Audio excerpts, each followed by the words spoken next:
I remember the day like it was yesterday. The sun was setting, casting a warm, amber glow over the streets of our neighborhood. My friends and I had just stepped out of the corner store, laughing and joking about school and the latest basketball game. We didn't have a care in the world. I had bought a pack of gum and a soda, while Ricky and Jamal were arguing over which flavor of chips was the best. It was just another ordinary day, or so I thought. As we turned the corner, I noticed a police cruiser parked at the curb. My heart skipped a beat. Growing up as a black teenager in the United States, you learn early on to be wary of the police. My mom, Angela, had always drilled into me and my sister, Tasha, the importance of keeping our heads down and staying out of trouble. Just be polite and do what they say, she would always remind us. But nothing could have prepared me for what happened next. "Hey you! Stop right there!" A stern voice called out, shattering the evening calm. I turned to see two police officers approaching us, hands on their holsters. My friends and I exchanged nervous glances, unsure of what we had done wrong. We hadn't been doing anything suspicious, just hanging out like any other teenagers. "What's going on, officers?" I asked, trying to keep my voice steady. "You look suspicious," one of the officers replied curtly. "Empty your pockets." My mind raced. Suspicious? For what? I hadn't done anything. But I remembered my mom's advice and complied, pulling out my phone, keys, and the pack of gum I had just bought. Ricky and Jamal did the same, their faces pale with fear. "Is there a problem, sir?" Ricky asked hesitantly. "Shut up and stand still," the other officer barked, his eyes filled with a mix of disdain and anger. "We got a call about some kids causing trouble around here. You fit the description."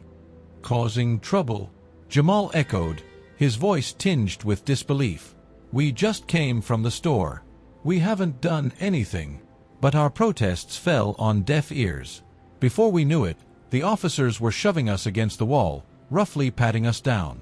My heart pounded in my chest, a mix of fear and humiliation washing over me. I felt the cold metal of handcuffs snap around my wrists, and I couldn't believe this was happening. "Please, we haven't done anything wrong," I pleaded, my voice cracking. "We were just buying snacks." "Save it," the first officer sneered. "You punks are always up to no good." The words stung like a slap to the face. I felt a mixture of rage and helplessness. This was so unfair. We were just kids, minding our own business. But to these officers, we were guilty until proven innocent, simply because of the color of our skin. As they pushed us into the back of the cruiser, I caught a glimpse of a few neighbors peeking out from their windows, their faces etched with concern. I could see Mrs. Jenkins, the elderly woman who lived across the street, shaking her head in disapproval. But no one dared to step outside or intervene. They knew better. The ride to the police station was a blur. My mind was racing, trying to make sense of what had just happened. I felt a heavy knot in my stomach, a mix of fear and anger simmering inside me. When we arrived, they separated us and led me into a small, dimly lit interrogation room. "Sit down," one of the officers ordered, shoving me into a metal chair. I winced as the handcuffs dug into my wrists. They left me there for what felt like hours, alone with my thoughts and growing sense of injustice. Finally, the door creaked open, and a stern-looking detective walked in. He took a seat across from me, his eyes cold and calculating. "What's your name, kid?" he asked, his voice devoid of any warmth. "Marcus," I replied, my voice barely above a whisper.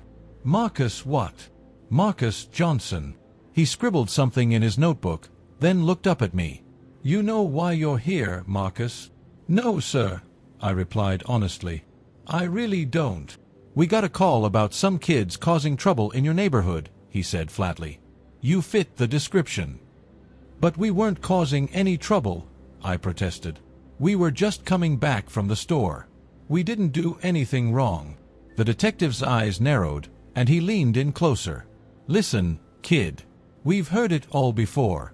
Just tell us the truth, and maybe things will go easier for you." I felt a surge of frustration and anger.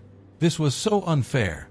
I hadn't done anything, but here I was, being treated like a criminal. My mind flashed to my mom and Tasha. What would they think? What would they do? After what felt like an eternity, the detective finally left the room, leaving me alone with my thoughts once more.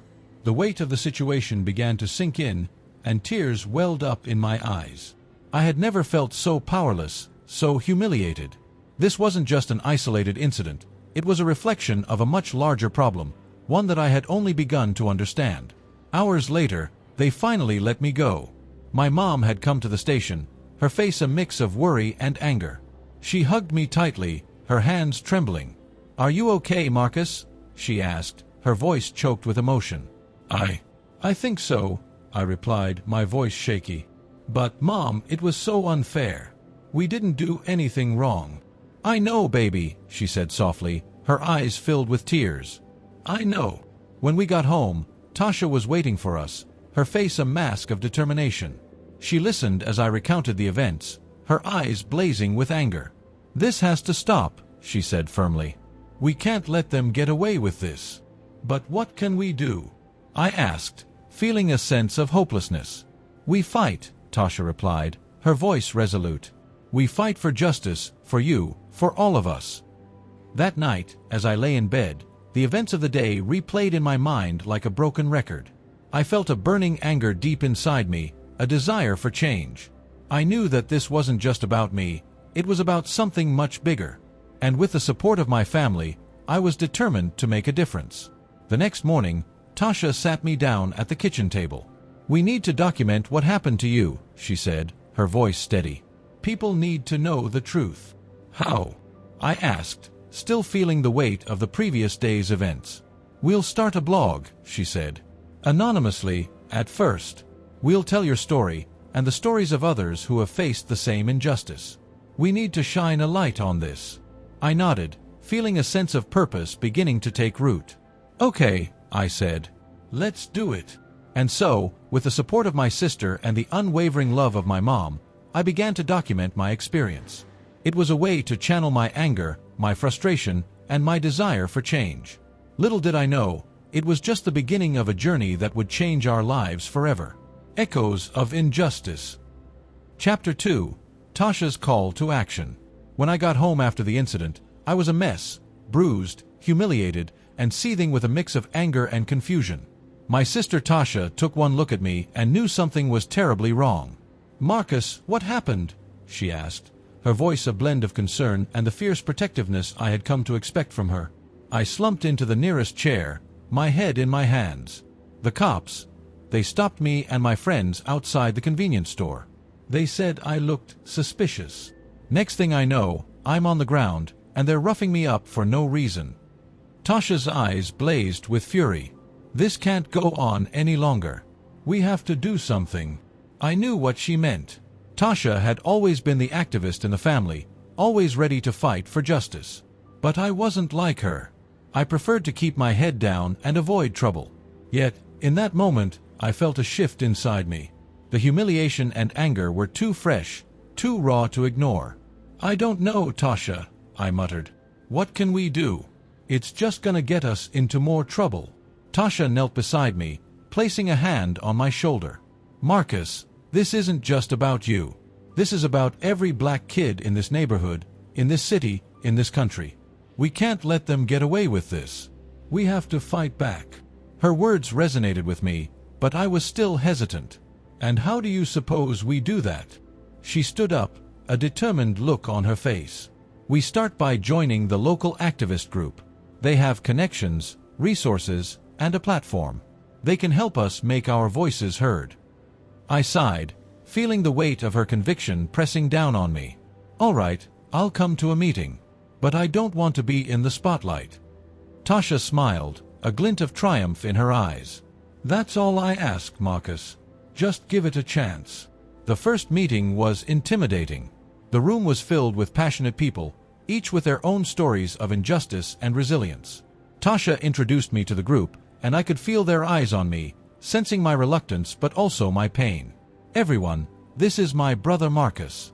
He was recently a victim of police brutality, and he's here to share his story," Tasha announced. I swallowed hard, my mouth suddenly dry. I'm Marcus. I'm not really good at speaking in front of people, but I just wanted to say that what happened to me shouldn't happen to anyone. I was just minding my own business, and then, well, you know the rest." The room was silent for a moment, then one of the members, A woman named Carla spoke up. "Thank you for sharing, Marcus. It's important for us to hear these stories. It fuels our fight." As the meeting progressed, I listened to the others talk about their experiences and the actions they were planning. It was inspiring, but also overwhelming. I felt like I was stepping into a world I didn't fully understand. After the meeting, Tasha and I walked home together. She could sense my unease.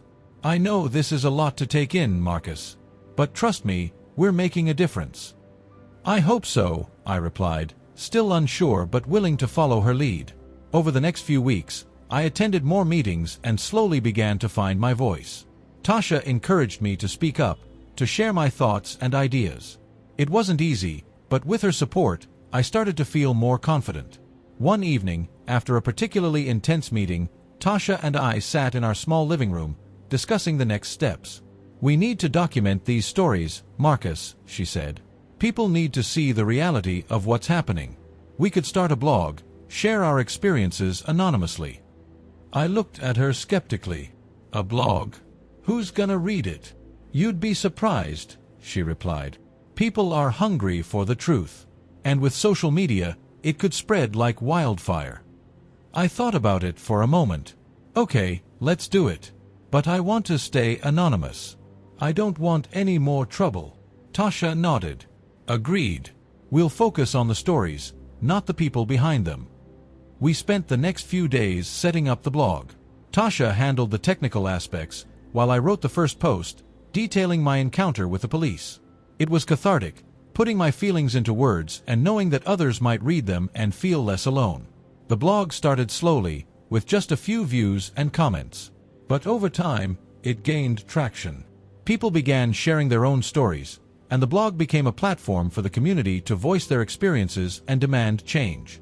One evening, as I was checking the blog statistics, Tasha burst into my room. "Marcus, you won't believe this. Our blog was mentioned in a local news segment. They're talking about us." I stared at her in disbelief. "Seriously?" "Yes. This is huge, Marcus. We're reaching people. We're making an impact." Her excitement was contagious, and for the first time since the incident, I felt a sense of hope. Maybe we could make a difference. Maybe our voices could bring about change. As the blog continued to grow, so did our involvement in the activist community. We attended rallies, organized events, and met with local leaders. It was exhausting but also exhilarating. I felt like I was part of something bigger than myself, something that could create real change. One day, after a particularly successful rally, Tasha and I sat in a cafe, discussing our next steps. "We need to keep the momentum going," she said. "We can't let up now." "I agree," I replied. "But we also need to be careful. The more attention we get, the more pushback we're gonna face." Tasha nodded. "I know. But we can't let fear stop us. We have to keep pushing forward." Her determination was unwavering, and it fueled my own resolve. We were in this together, and we were going to fight until we saw real change. As the weeks turned into months, our blog continued to gain national attention. We received messages of support from people all over the country, and our story was featured in several major news outlets. It was overwhelming, but also empowering. Through it all, Tasha was my rock. She kept me grounded and focused, always reminding me why we were doing this. "We're fighting for justice, Marcus. For you, for me, for everyone who's been wronged. We can't stop now." Her words became my mantra, and I found strength in them. The journey was far from over, but with Tasha by my side, I knew we could face whatever challenges came our way. In the end, it wasn't just about the blog or the rallies or the media attention. It was about the people we were fighting for, the community we were trying to protect. And with Tasha's unwavering support and my newfound determination, I knew we could make a difference. Echoes of Injustice wasn't just a story of my personal struggle. It was a testament to the power of resilience, the importance of standing up for what is right, and the unbreakable bond of family. And it was only the beginning. Feeling the sting of injustice is an experience that sears itself into your soul. For me, it started on an ordinary afternoon, walking out of a convenience store with my friends. The abrupt confrontation with the police officers, their unwarranted aggression, and the humiliation I suffered left an indelible mark. But it also planted a seed, a seed that would grow into something far bigger than I could have imagined. It was my sister, Tasha, who first suggested I document my experience. "Marcus, you have to tell your story," she urged, her eyes burning with a fierce determination that I had always admired. Tasha had been an activist for as long as I could remember, always fighting for justice and equality. But I was hesitant. Why would anyone care about what happened to me? I mumbled, avoiding her piercing gaze. "Because it's not just about you, Marcus. This happens to so many people, and your voice could help bring about change," she insisted. Her words hung in the air, heavy with the weight of truth. Reluctantly, I agreed. I started a blog, deciding to remain anonymous for my own safety. Sitting in front of my computer, the blinking cursor seemed to mock my hesitation. Taking a deep breath, I began to type. I walked out of the store, a bag of snacks in hand, laughing at something one of my friends said. The next thing I knew, we were surrounded by police cars. Their eyes were on me. Suspicion, disdain, and something else I couldn't quite place. They demanded I empty my pockets, searched me roughly, and when I protested, they threw me to the ground. My friend's shouts faded into the background as I felt the cold, hard pavement against my cheek. They accused me of being suspicious without any cause. I was humiliated, crushed, and helpless. The words flowed, each keystroke a catharsis. I recounted every detail, the fear, the anger, the injustice. But I didn't stop there. I reached out to others in my community, collecting stories similar to mine. The blog quickly morphed into a platform where voices that had been silenced for too long could finally be heard. Entry 7. Voices United. Today, I spoke with Jamal, a 17-year-old who had a similar experience with the police last year. His story is heartbreaking but all too familiar. He was walking home from school when he was stopped, searched, and accused of theft. No evidence, just assumptions based on the color of his skin. Jamal's voice trembled as he recounted the incident, but there was a fire in his eyes, a desire for justice that mirrored my own. The blog began to gain traction. Comments poured in, not just from people in my community, but from across the country. It seemed that everyone had a story, a piece of the puzzle that painted a grim picture of systemic injustice. The media took notice. Local news outlets started to cover my blog, and soon, national networks picked up the story. One evening, as I sat at the kitchen table with my laptop, Tasha walked in, her face lit up with excitement. "Marcus, have you seen this?" She shoved her phone in my face, showing me a tweet from a prominent journalist praising the blog. "You're making waves, little brother," she said, her smile wide and proud. I felt a mix of pride and anxiety. Yeah, but what if this brings more trouble? What if they find out it's me? Tasha placed a reassuring hand on my shoulder. "You're not alone in this. We stand together, and we'll face whatever comes our way." As the blog's readership grew, so did the pressure. I felt the weight of my newfound responsibility. It wasn't just about my story anymore. It was about the countless others who had suffered in silence. I knew I had to keep going, to keep pushing for change. One night, as I was working on a new entry, my mom, Angela, came into my room. She looked exhausted, her nurse's uniform wrinkled from a long shift. "Marcus, I need to talk to you," she said, her voice tinged with worry. I nodded, closing my laptop. "What's up, Mom?" She sat down on the edge of my bed, her eyes filled with concern. "I know what you're doing with that blog, and I want you to know that I'm proud of you. But I also worry. This fight you're in, it's dangerous." "I know, Mom, but I can't just stay silent. This isn't just about me. It's about all of us," I replied, feeling a pang of guilt for making her worry. She sighed, her shoulders sagging. "Just promise me you'll be careful. I can't lose you, Marcus." "I promise, Mom." With my family's support, I felt a renewed sense of purpose. I continued to document stories, each one more heartbreaking and infuriating than the last. The blog became a beacon of hope for many, a place where they could find solidarity and strength. But with the growing attention came increased scrutiny. Anonymous threats started to flood my inbox, each one more menacing than the last. "You'll regret this," one message read. "Stop now or else," warned another. I showed Tasha the messages, my hands trembling. "What do we do?" "We keep going," she said firmly. "They want to scare us into silence, but we can't let them win. The blog's impact was undeniable. Stories of police brutality and racial profiling that had been swept under the rug were now in the national spotlight. The pressure on the local police department mounted, and investigations were launched. But the fight was far from over. One day, I received an email from a young woman named Alicia. Her brother had been a victim of police violence, and she wanted to share his story.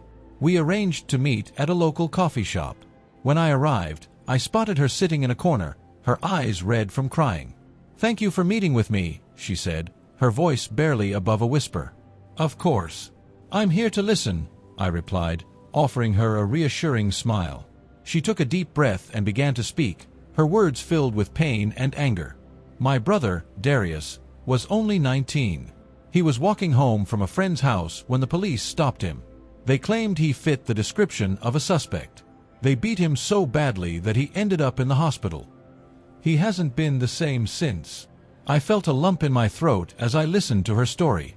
"I'm so sorry, Alicia. We'll make sure Darius's story is heard." As I continued to document these stories, the blog's influence grew. It became a powerful tool for advocacy, shining a light on the dark corners of systemic injustice. The media coverage intensified, and soon, I found myself being interviewed by major news networks. In one interview, the reporter asked, "What do you hope to achieve with this blog, Marcus?" I took a moment to gather my thoughts. I hope to bring about real change, to hold those in power accountable and to ensure that no one else has to suffer the way I did. This isn't just my fight, it's a fight for all of us. The blog had become more than just a platform for my story. It was a movement that demanded justice, equality, and change. And as the movement grew, so did my resolve. I knew the road ahead would be challenging, but with my family, my community, and countless others by my side, I was ready to face whatever came next. The echoes of injustice had been heard, and there was no turning back. #basquete mentor. I remember the first time I stepped onto the basketball court after the incident. My body felt heavy with the weight of what had happened, and my mind was clouded with anger and confusion. It was my sister, Tasha, who suggested that I join the school basketball team. She knew I needed an outlet, a way to channel my emotions constructively. I was hesitant at first, but I decided to give it a try. Little did I know that this decision would change my life in ways I couldn't have imagined. "Marcus, you need something to focus on," Tasha had said, her eyes full of determination. "Something to help you deal with all this. Basketball could be that thing for you." "Maybe," I replied, still unsure. "I just don't know if I can do it. Everything feels so messed up right now." "You can," she insisted, placing a reassuring hand on my shoulder. "I believe in you, and I know you're stronger than you think." The first practice session was tough. I was rusty, my muscles stiff from inactivity and stress.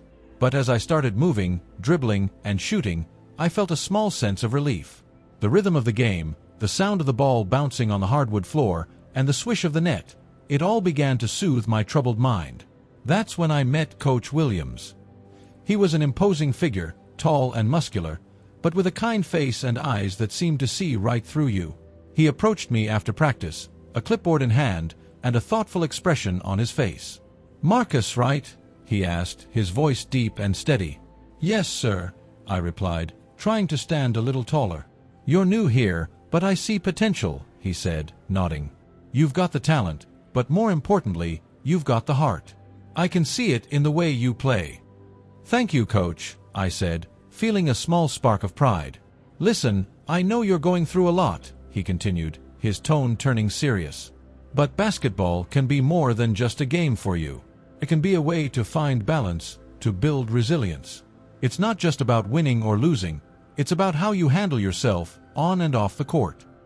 Over the next few weeks, Coach Williams took me under his wing. He taught me about more than just basketball techniques. He taught me about life. During our one-on-one sessions, he shared stories from his own past, struggles he had faced, and how he had overcome them through sheer determination and perseverance. "Marcus, life will throw all sorts of challenges at you," he said one evening after practice. "But it's how you respond to those challenges that defines you. You can't control what happens to you, but you can control how you react to it." Those words resonated deeply with me.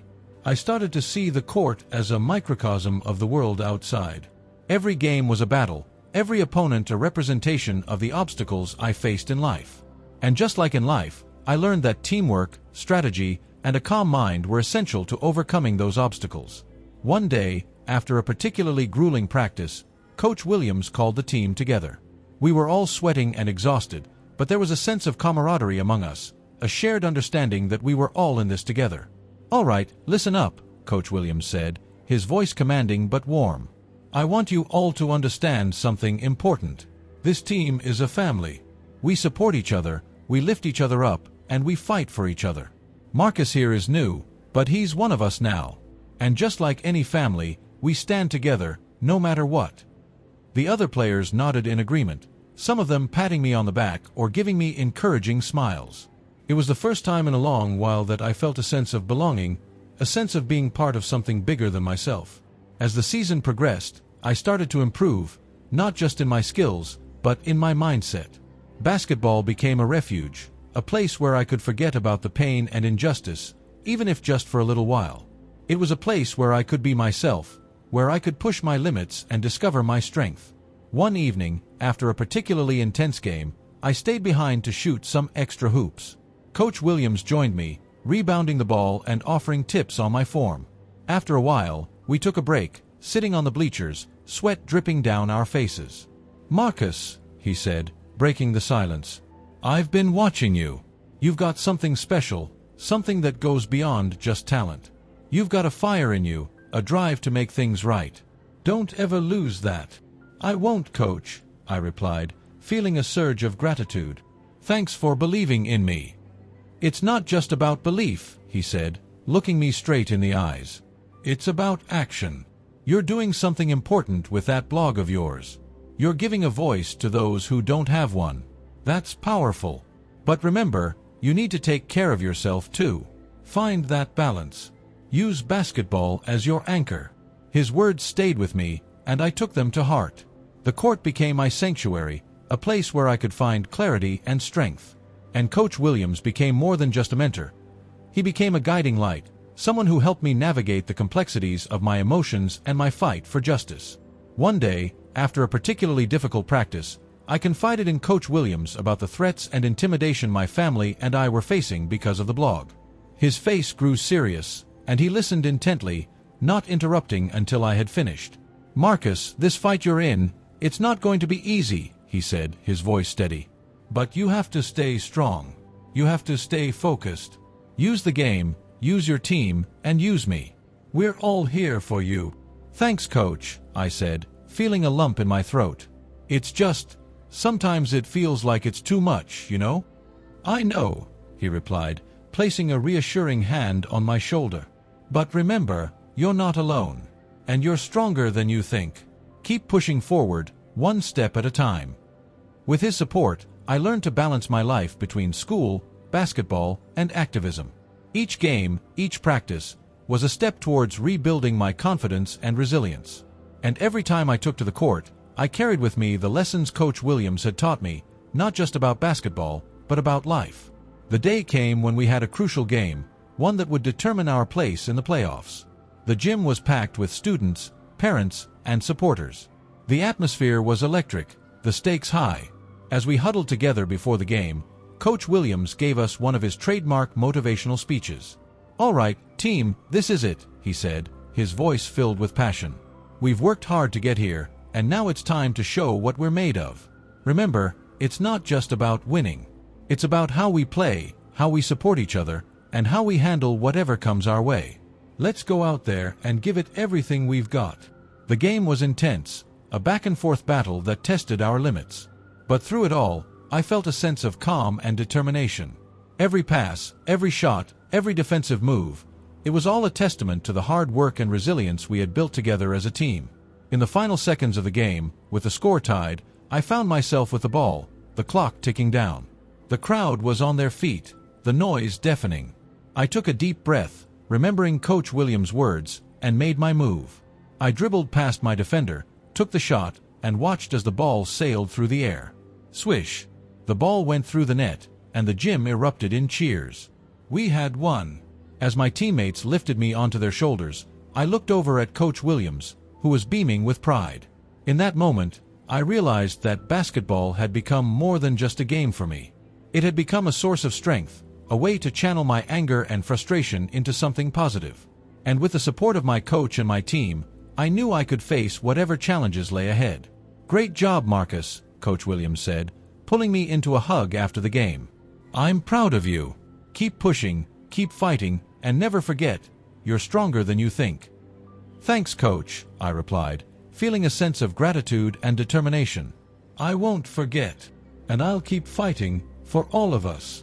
And so, with the lessons of the court and the support of my mentor, I continued my journey, determined to make a difference and to turn my echoes of injustice into a powerful force for change. #### resistance and intimidation. I remember the first time I felt the cold, creeping tendrils of fear tighten around my chest. It was a late evening, weeks after the blog had started gaining traction. I was sitting in our small, dimly lit living room with Tasha, my sister, who was furiously typing away on her laptop. She had just published another post on the blog, exposing yet another layer of corruption within our local police department. This time, it was about an officer who had been involved in multiple incidents of racial profiling and excessive force, all swept under the rug by his superiors. "Marcus, come look at this," Tasha called, her voice a mix of excitement and urgency. "People are really responding to our latest post. Look at these comments." I walked over and peered at the screen. There were hundreds of comments, messages of support, and personal stories of injustice.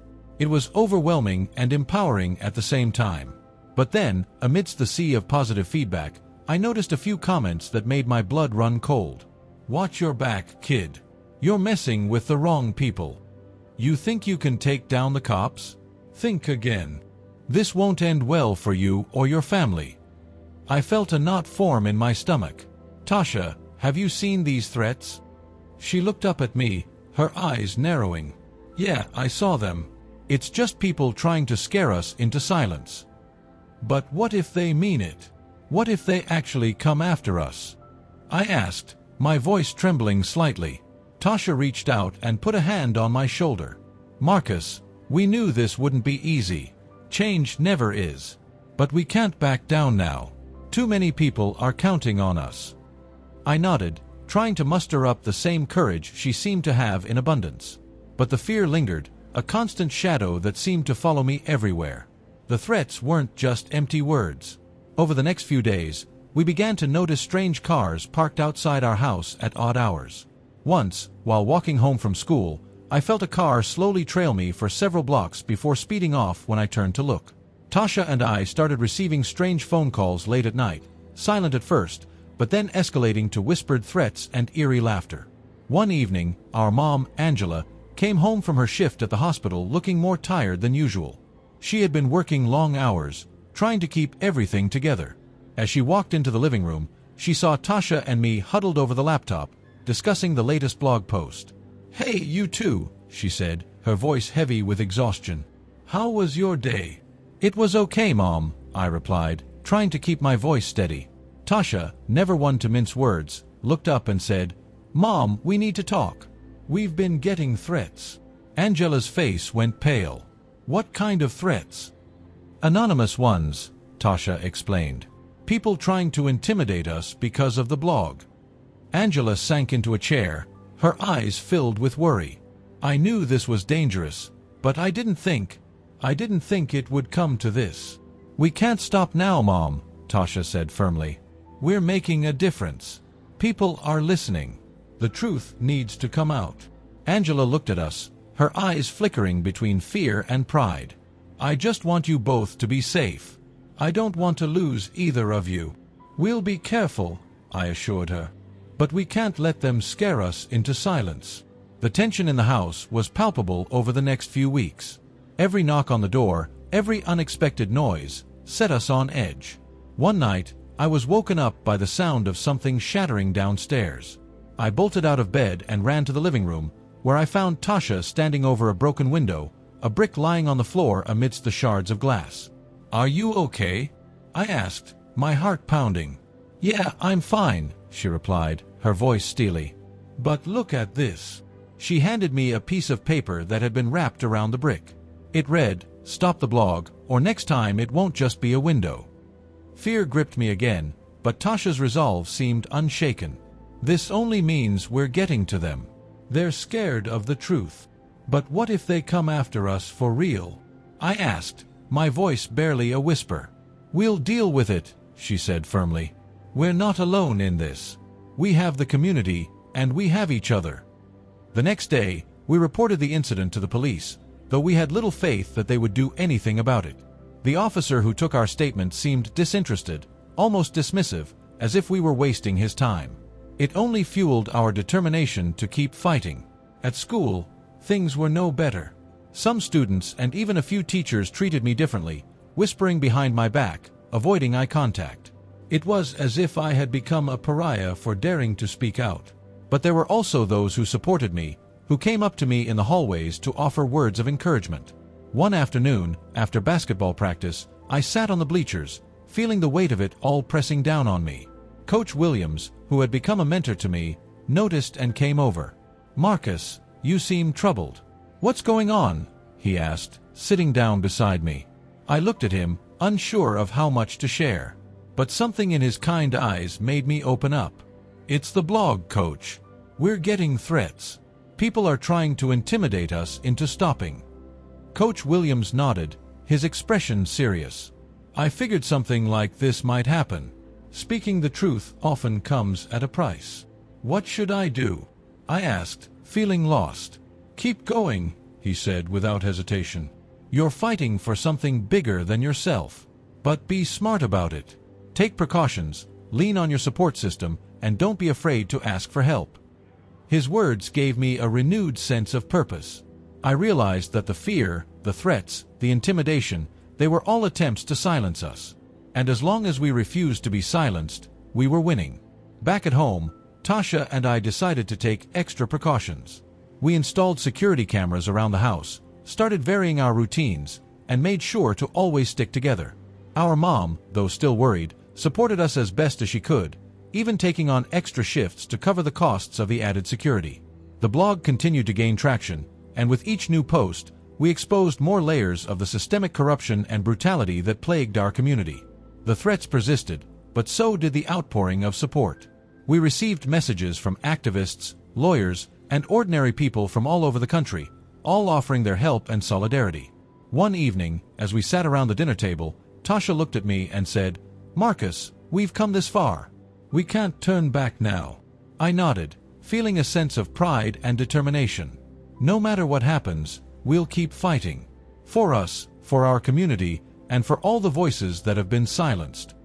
And so, despite the resistance and intimidation, we pressed on, driven by a shared belief in justice and the unwavering support of those who stood with us.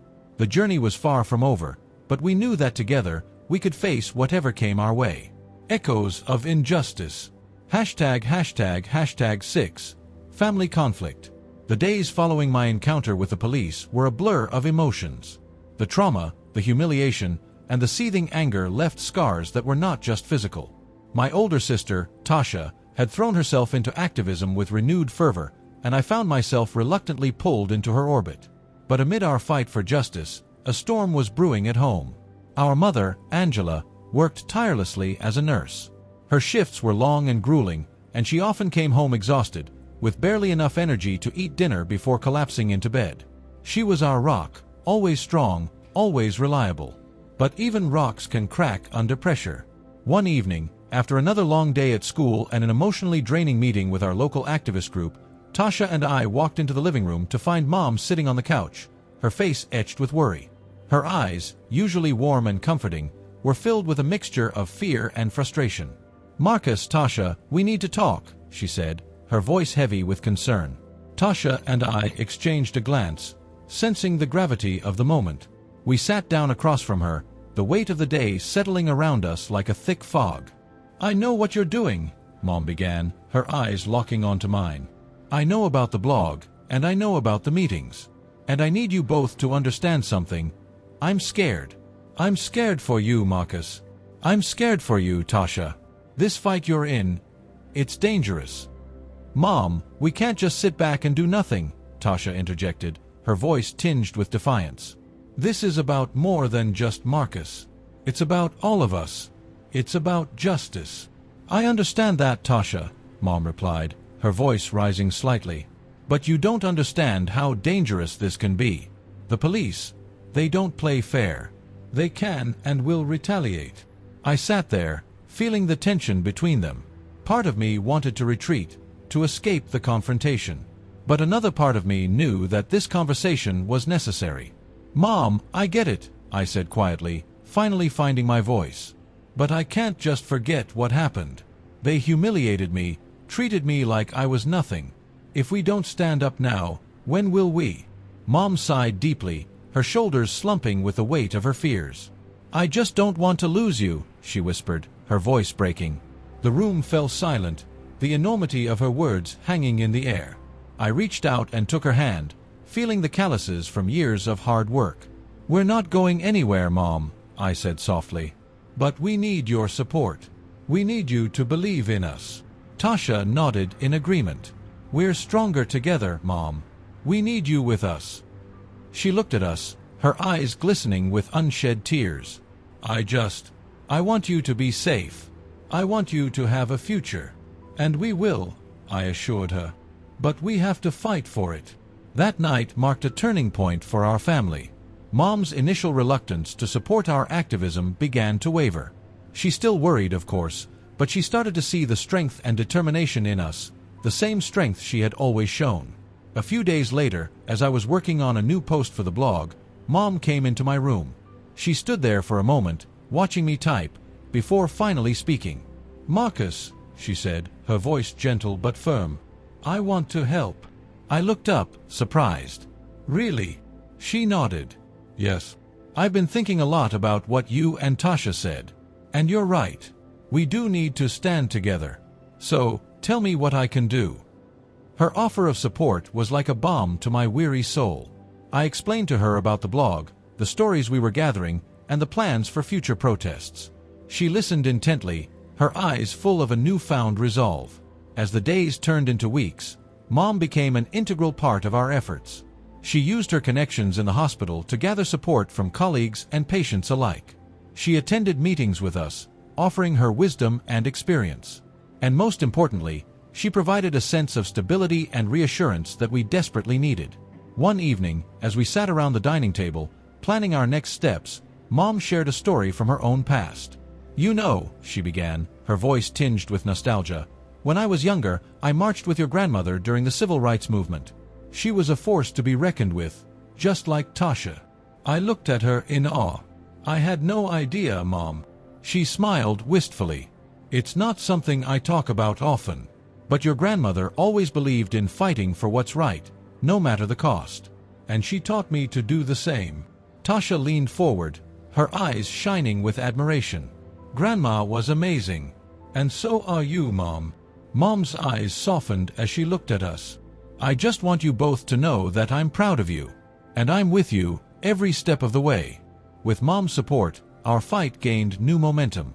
The blog continued to grow, attracting more attention and sparking important conversations.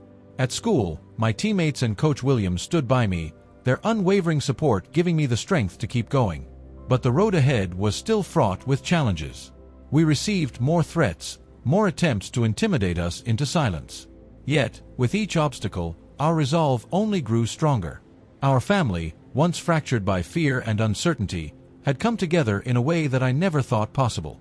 One night, as I was finishing a blog post, Tasha knocked on my door. "Hey, can I come in?" "Sure," I replied, looking up from my laptop. She sat down on the edge of my bed, her expression serious. "I just wanted to say how proud I am of you, Marcus. You've grown so much through all of this." I felt a lump in my throat. "Thanks, Tasha. I couldn't have done it without you." She smiled, her eyes brimming with pride. "We're in this together, little brother. And we're going to make a difference. I can feel it." As she left the room, I felt a sense of hope and determination wash over me. Our journey was far from over, but we had come so far already. With the support of my family, friends, and community, I knew that we could face whatever came our way. In the quiet moments of the night, as I lay in bed, I thought about the future. I thought about the changes we were fighting for, the justice we sought. And I knew, deep in my heart, that we were on the right path.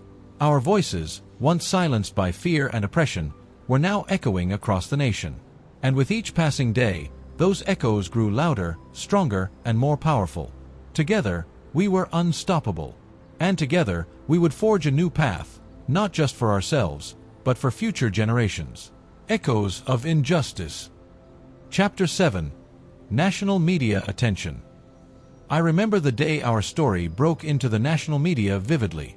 It was a crisp autumn morning, a typical school day, but little did I know, it was going to be anything but typical.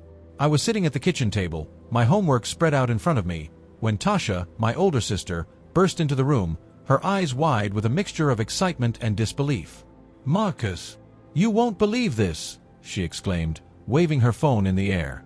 I looked up, confused. "What's going on, Tasha?" She thrust her phone in front of me, the screen displaying an email from a major news outlet. "They want to interview you. They read your blog and they want to cover your story." My heart skipped a beat. The blog had started as a way for me to process my feelings and share my experience. I never imagined it would garner this kind of attention. "Are you serious?" I asked, still in shock. "Absolutely. This is huge, Marcus. They want to help us spread the word, to shine a light on what happened to you and what's happening to so many others." I felt a wave of emotions crash over me: excitement, fear, hope. This was an opportunity to amplify our message, but it also meant stepping into a very public spotlight. Later that day, I sat down with my mom, Angela, and Tasha to discuss the email. Mom had been supportive, but she also worried about the added pressure and attention. "You know this could bring more threats and danger, right?" Mom said, her brow furrowed with concern. "I know," I replied, "but if this can help prevent what happened to me from happening to someone else, it's worth the risk." Tasha nodded in agreement. "We have to do this, Mom. Marcus's story can make a real difference." Mom sighed, her eyes filled with a mix of pride and worry. "All right, but we need to be careful. We have to stay strong and united as a family." The following week was a whirlwind. Reporters and news crews started showing up at our house. I did interviews in our living room, in front of the very couch where I'd sat and cried after the incident. I recounted the story over and over, each time feeling a mix of vulnerability and empowerment. One evening, after a particularly grueling day of interviews, I sat down with Tasha. "Do you ever feel like we're in over our heads?" I asked. She smiled, placing a hand on my shoulder. "Every day. But remember, Marcus, we're doing this for a reason. You're not just telling your story, you're giving a voice to so many who can't speak up." As the media coverage grew, so did the pressure on the local police department. Investigations were launched into their practices, and more stories of brutality and corruption began to emerge. It was both gratifying and terrifying to see the ripple effect of our actions. One morning, I was getting ready for school when Mom came into my room, holding a newspaper. "Marcus, look at this," she said, her voice trembling. I took the paper from her and saw my face on the front page, above the headline, "Teens Blog Sparks National Debate on Police Brutality." Reading the article, I felt a surge of pride but also a heavy weight of responsibility. School became a different experience. My classmates and teachers treated me with a mix of admiration and curiosity. Some avoided me, unsure of what to say. Others approached me with words of support and encouragement. "Hey Marcus," one of my classmates, Jamal, said as we were walking to our next class. "I saw you on TV last night. You're really making a difference, man." "Thanks, Jamal," I replied, feeling a bit awkward but grateful for the support. Despite the positive feedback, there were also darker moments. The threats and intimidation tactics increased. Anonymous messages and phone calls became a regular occurrence. One night, as we were having dinner, the phone rang. Mom answered, and her face went pale. "Who was it?" Tasha asked after Mom hung up. "Another threat," she said quietly, her voice shaking. "They said we should stop or there would be consequences." We all sat in silence for a moment, the weight of the situation pressing down on us. But then Tasha spoke up, her voice steady and determined. "We can't let them scare us into silence. We have to keep pushing forward." I nodded, feeling a renewed sense of determination. She's right. We can't back down now. Throughout this period, my relationship with Coach Williams became even more crucial. Basketball practices were my sanctuary, a place where I could momentarily escape the chaos and focus on something positive. Coach Williams continued to be a pillar of support, offering wisdom and guidance. One evening after practice, Coach called me into his office. "Marcus, I've been watching you handle all this pressure, and I have to say, I'm impressed. You're showing real leadership." "Thanks, Coach," I said, feeling a sense of pride. "But sometimes it feels like it's too much." He leaned back in his chair, his eyes serious but kind. "It's okay to feel that way. But remember, leadership isn't about not feeling the pressure, it's about pushing through it. You've got a whole community behind you, and you're making a difference." His words stayed with me, giving me the strength to keep going. And so, with the support of my family, friends, and mentors, I continued to speak out, to share my story, and to fight for justice. The national attention didn't just shine a light on my case. It ignited a broader conversation about police brutality and systemic racism. More people began to come forward with their own stories, and the pressure on the authorities to make meaningful changes grew. One day, as I was scrolling through the comments on my latest blog post, I saw a message that stood out. It was from a mother in another state whose son had experienced similar brutality. "Thank you for sharing your story, Marcus," she wrote. "You're giving us hope and strength. We're not alone." Reading that message, I felt a profound sense of purpose. This was bigger than me.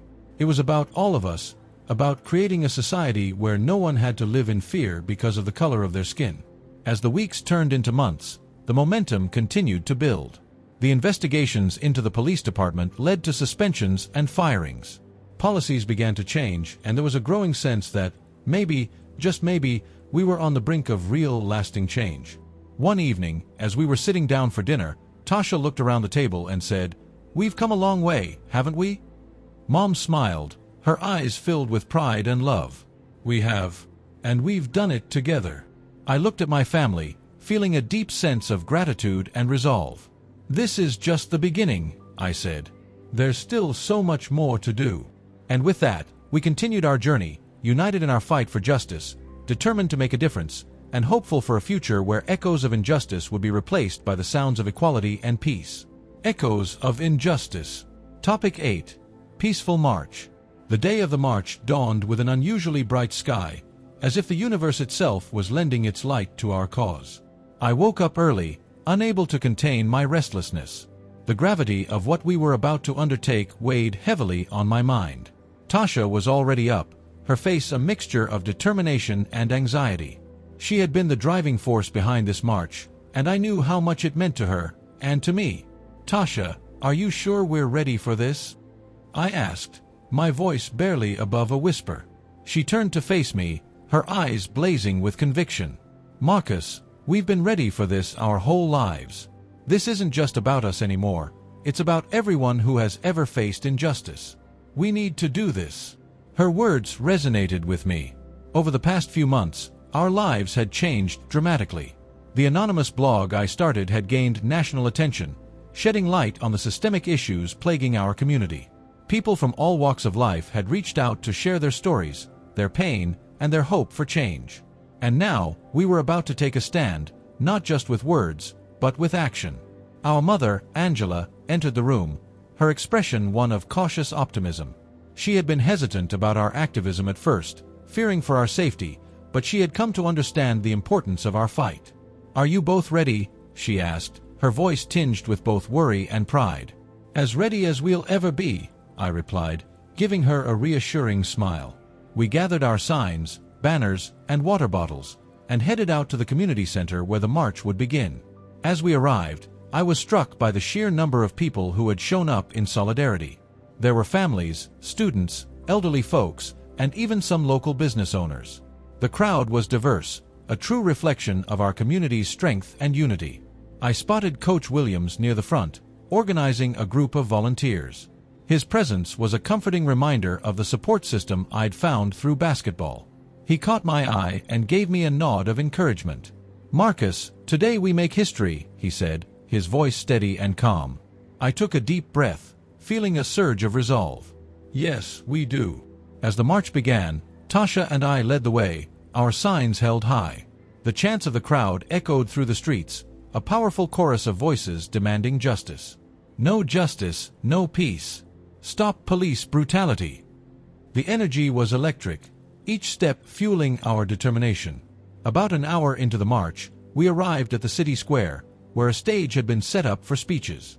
The atmosphere was charged with anticipation as people gathered around, eager to hear from those who had been directly impacted by the issues we were fighting against. Tasha stepped up to the podium first, her voice unwavering as she addressed the crowd. Today, we stand together to demand change. We are here to say that enough is enough. Our voices will not be silenced, and our fight for justice will not end until real change is achieved. The crowd erupted in applause, their cheers a testament to the power of her words. As she stepped down, she gave me an encouraging look. It was my turn to speak. I approached the podium, my heart pounding in my chest. The faces of the people before me blurred for a moment, but then I found my focus. This was my moment to share our story, to amplify the voices of those who had been silenced for too long. Good afternoon, everyone, I began, my voice steady despite the nerves. My name is Marcus, and I am here today because I believe in a future where justice prevails. A few months ago, I was unjustly humiliated by the very people who are supposed to protect us. But that incident ignited a fire within me, a fire that has grown into a movement. I paused, allowing my words to sink in. We are not just statistics. We are human beings with dreams, hopes, and the right to live without fear. This march is not just about my story, it's about all our stories. It's about the countless lives that have been affected by systemic racism and police brutality. As I continued, I could feel the crowd's energy feeding into my own. Today, we march for justice, for equality, and for a future where our children don't have to face the same battles we are fighting now. We march to hold those in power accountable and to demand real, tangible change.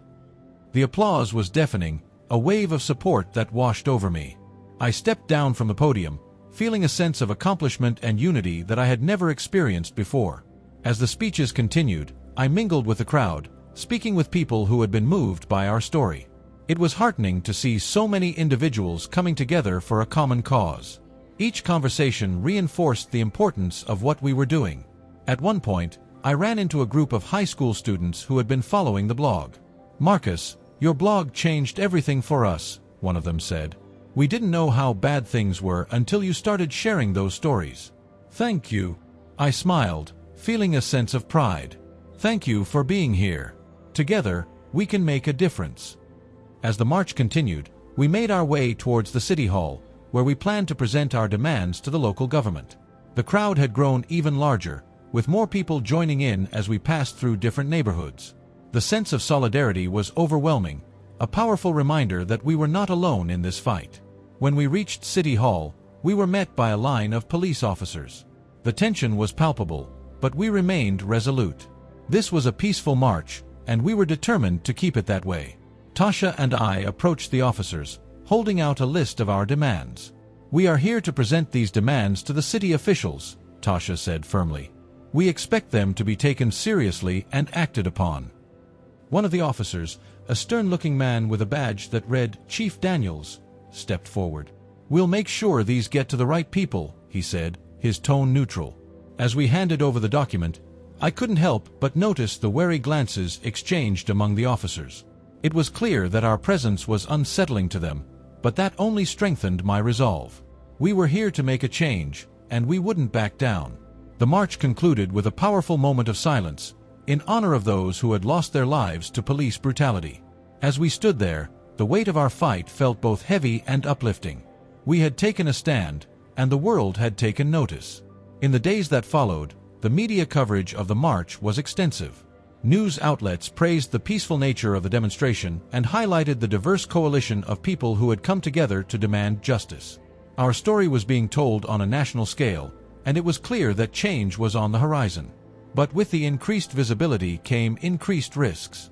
We received more threats and faced more resistance from those who wanted to maintain the status quo. It was a reminder that our fight was far from over, but it also reinforced the importance of our mission. One evening, as we gathered around the dinner table, my mother spoke up. "I am so proud of both of you," she said, her voice filled with emotion. "What you're doing is incredibly brave, and it's making a difference." Tasha smiled, reaching out to squeeze my hand. "We couldn't do it without you, Mom. Your support means everything." As I looked at my family, I felt a profound sense of gratitude. We had faced so much adversity, but we had also found strength in each other. Our journey was far from over, but together we were unstoppable. The peaceful march was a turning point, not just for us, but for our entire community. It was a powerful reminder that even in the face of injustice, unity and determination could pave the way for change. And as we continued our fight, we knew that we were not alone. We were part of something much larger, a movement that echoed across the nation, demanding justice and equality for all. Echoes of Injustice. Chapter 9. Decisive Confrontation. The day of the march dawned with an intense mixture of anticipation and anxiety. I woke up early, my mind racing with the weight of what was to come. My sister Tasha was already in the kitchen, her face a mask of determined resolve as she went over the final plans with a few other activists. Our mother, Angela, was bustling around, preparing a hearty breakfast, her worry barely concealed beneath a brave smile. "Marcus, eat something," she urged, placing a plate of eggs and bacon in front of me. "You need your strength today." I nodded, picking at the food, my appetite non-existent. "Thanks, Mom," I mumbled, meeting her eyes. "We'll be careful, I promise." Tasha glanced up from her notes, her eyes softening as they met mine. "We're going to make a difference today, Marcus. People will hear us."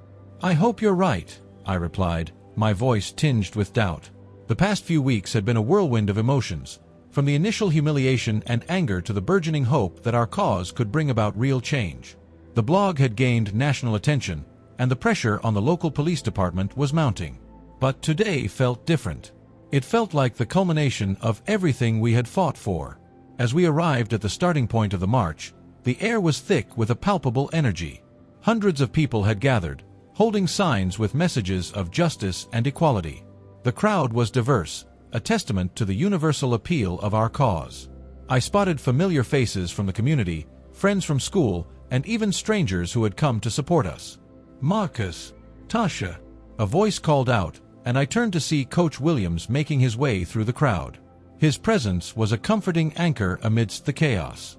"You two ready for this?" "As ready as we'll ever be," Tasha replied, a determined smile on her face. "Thanks for coming, Coach." "Wouldn't miss it for the world," he said, clapping a hand on my shoulder. "Remember, stay strong and stay peaceful. That's how we win." As the march began, we moved together as one, our voices rising in unison. "No justice, no peace," echoed through the streets, a powerful reminder of why we were there. I walked at the front, holding a banner with Tasha and a few other key organizers. The adrenaline coursing through my veins was both exhilarating and terrifying. Halfway through the march, the atmosphere began to shift. A line of police officers had formed ahead, their presence a stark reminder of the very injustice we were protesting. I felt a knot tighten in my stomach as we approached, the tension in the air thick enough to cut with a knife. "Stay calm, everyone," Tasha called out, her voice steady. "This is a peaceful march. We're here to make a statement, not to incite violence." As we neared the police line, one officer stepped forward, his expression stern. "This march is unauthorized. You need to disperse immediately." I took a deep breath, stepping up beside Tasha. "We have the right to protest peacefully," I said, my voice surprisingly steady. "We're here to demand justice and accountability." The officer's eyes narrowed. "Disperse now, or we'll be forced to take action." A murmur of unease rippled through the crowd, but we stood our ground. I could feel the eyes of everyone on me, waiting for my next move. I knew this was a pivotal moment. If we backed down now, everything we had worked for would be in vain. "Listen to me," I began, raising my voice so it carried over the crowd. "We are not here to cause trouble. We are here because we believe in a better future. A future where no one has to fear the people who are supposed to protect them. Where justice isn't just a word, but a reality." The crowd cheered, their voices lending strength to my own. "We will not be silenced," I continued, feeling a surge of confidence. "We stand together, united in our call for change. We are stronger than fear, stronger than hate. And we will not back down. For a moment, it seemed like my words had reached the officers. There was a brief, tense silence, and then the officer who had spoken earlier raised his baton. "Disperse now," he shouted, his voice tinged with frustration. The situation quickly began to escalate. Some of the officers moved forward, trying to push the crowd back. The peaceful march was teetering on the brink of chaos. I felt a surge of panic, but before I could react, Tasha grabbed my arm. "Marcus, we need to stay calm," she urged, her eyes wide with urgency. "Violence will only play into their hands." I nodded, taking a deep breath to steady myself. "Everyone, stay peaceful," I shouted, hoping my voice would cut through the rising tension. "Don't let them provoke us." But it was too late. A scuffle broke out on the edge of the crowd, and the police began to push harder, their batons swinging. The peaceful march was rapidly deteriorating into a confrontation, and I felt a sense of helplessness wash over me. Amidst the chaos, I spotted a young girl, no older than 10, clinging to her mother's hand, tears streaming down her face. The sight of her fear ignited something within me. I couldn't let this end in violence. Not after everything we had fought for. "Please stop," I yelled, stepping forward, my hands raised in a gesture of peace. "This isn't what we came here for." It was then that I saw him, one of the officers from the night I was humiliated. His eyes met mine, and I could see the recognition in his gaze. For a moment, time seemed to stand still. The anger and fear I'd been carrying since that night surged to the surface, but I forced myself to stay calm. "Officer," I called out, my voice steady. "You know who I am. You know why we're here. You have the power to stop this." He hesitated, his grip on his baton loosening slightly. "We just want to be heard," I continued, taking a step closer. "We're not your enemy." For a moment, I thought he might listen. But then, chaos erupted once more as another officer shoved a protester, and the scene dissolved into a flurry of movement. I was jostled back, struggling to keep my footing. "Marcus!" I heard Tasha scream, and I turned just in time to see her being pushed to the ground. Panic surged through me, and I fought my way towards her, my heart pounding. As I reached her, I felt a hand on my shoulder, and I turned to see Coach Williams. "We need to get out of here," he said urgently. "This is getting out of control." "No," I said, shaking my head. "We can't leave. We can't let them win." Before he could respond, a loud voice boomed over the chaos. "Everyone, stop." I looked up to see Angela standing on a makeshift platform, a megaphone in her hand. "This is not what we came here for," she cried, her voice commanding attention. "We came here to demand justice, not to descend into violence. Please, I beg you, stay peaceful." Her words had a calming effect on the crowd, and slowly, the tension began to ease. The officers hesitated, unsure of how to proceed. Angela continued, her voice steady and strong. "We are here because we believe in a better future. A future where our children can grow up without fear. Let's show them that we are stronger than hate, stronger than violence." As her words sank in, the crowd began to back away from the police line, their hands raised in a gesture of peace. The officers, caught off guard by the sudden shift, lowered their batons, uncertainty etched on their faces. I helped Tasha to her feet, relief flooding through me. "Are you okay?" I asked, my voice shaking. She nodded, her eyes filled with tears. "Yeah. Thanks, Marcus." We stood together, watching as the crowd slowly dispersed, the tension giving way to a renewed sense of purpose. The march had not gone as planned, but we had managed to avoid the worst.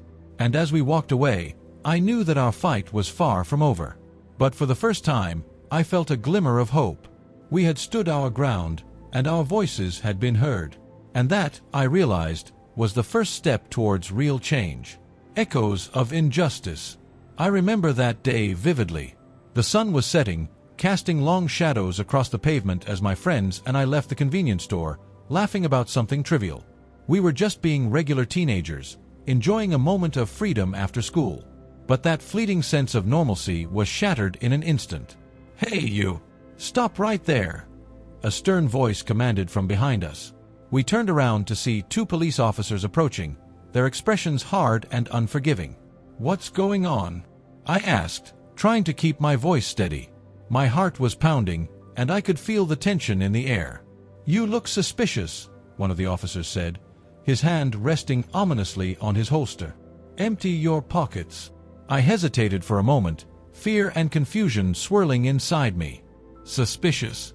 We just came out of the store. We didn't do anything wrong. "Don't talk back, kid," the other officer snapped, stepping closer. "Do as you're told." Reluctantly, we emptied our pockets, revealing nothing but our phones and a few crumpled dollar bills. But that didn't seem to satisfy them. They shoved us against the wall, patting us down roughly. The humiliation was unbearable, but it was only the beginning. "Hey, what are you doing?" "We didn't do anything," my friend Jamal protested, but his words were met with a harsh shove that sent him sprawling to the ground. "Shut up and stay down," the officer barked, his face a mask of anger. I tried to help Jamal up, but before I could, the officer grabbed my arm and twisted it behind my back. The pain was excruciating. "You're hurting me," I cried out, but my pleas fell on deaf ears.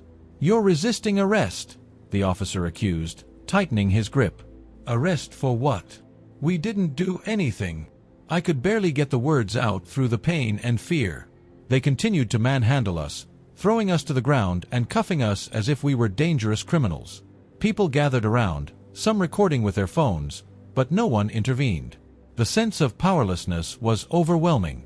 After what seemed like an eternity, they finally let us go, leaving us bruised and shaken. As we walked away, I felt a burning sense of injustice.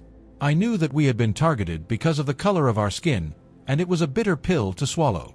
Later that evening, I sat in our small living room, nursing my sore wrist. My sister Tasha burst through the door, her eyes blazing with fury. "I heard what happened," she said, her voice shaking with anger. "This is unacceptable. We have to do something about it." "What can we do?" I asked, feeling the weight of helplessness settling over me.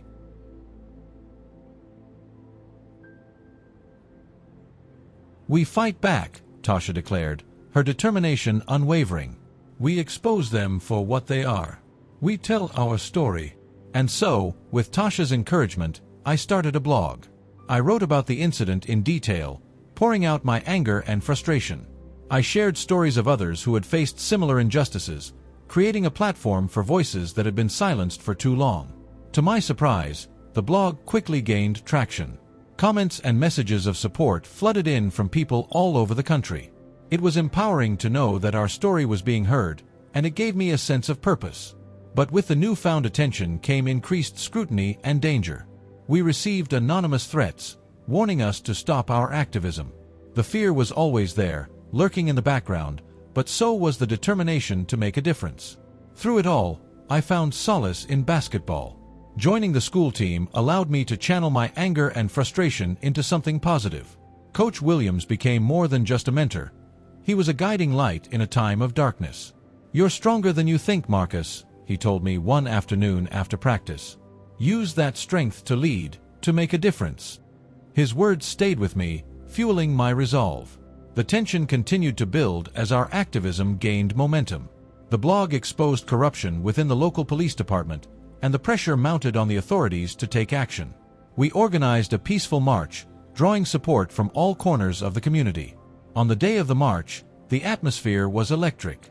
People from all walks of life came together, united by a common cause. As I stood before the crowd, preparing to speak, I felt a mixture of nerves and determination. "We are here today to demand justice," I began, my voice steady and strong. "We are here to say that enough is enough. We will not be silenced. We will not be intimidated. Together, we will create change." The crowd erupted in applause, their energy fueling my own. But just as the march was gaining momentum, a sudden commotion broke out. Police officers moved in, attempting to disperse the crowd. The situation grew tense, and I feared that violence would erupt. "Stay calm," I shouted, trying to keep the peace. "We are here for a peaceful protest. Do not let them provoke us." In the midst of the chaos, my phone buzzed with a new message. I glanced at the screen and saw an anonymous email with a video attachment. My heart raced as I opened it. The video showed the officers from that fateful day, clearly planting evidence to incriminate us. It was undeniable proof of their misconduct. I knew this was the breakthrough we needed. I quickly uploaded the video to the blog, sharing it with our growing audience. The response was immediate. The video went viral, spreading like wildfire across social media. The public outcry was deafening, and the authorities could no longer ignore the truth. Within days, the police department issued a statement, acknowledging the wrongdoing and promising a thorough investigation.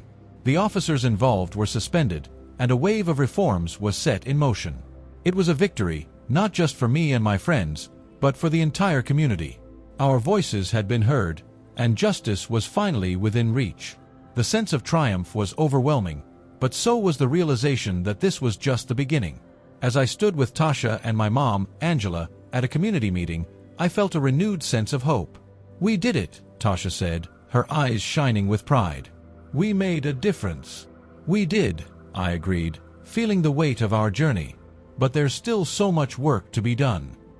Angela placed a hand on my shoulder, her expression one of love and determination. "And we'll do it together. As a family, as a community." That night, as I sat down to write another blog post, I felt a sense of purpose that I had never known before. Our fight for justice had just begun, and I was ready to lead the charge. "To everyone who's been with us on this journey," I wrote, "thank you. This victory is ours, but it's also a reminder that we must continue to fight for what's right. Together, we will create a world where justice prevails and every voice is heard." As I hit the publish button, I knew that our story was far from over. But for the first time in a long time, I felt a sense of hope and possibility. The echoes of injustice had been heard, and together, we would continue to fight for a better future.